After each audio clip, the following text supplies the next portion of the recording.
Izahay dia mpitsabo nentim-paharazana ary ireo harentsaina lova avy tamin'ny razana no ampiasanay ny voajanahary.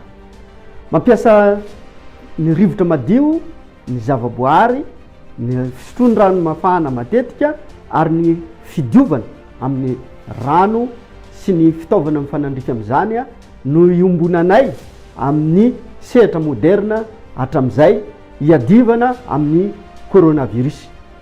Ankehitriny dia fatatsika fa mbola mirongatra izy io ary mbola mamely mafy eran-tany, koa dia resy lahatra izahay fa ilaina ny fampifamenona an'io voajanahary io amin'ny fanaovana ny vaksiny afahantsika mamongotra azy tanteraka.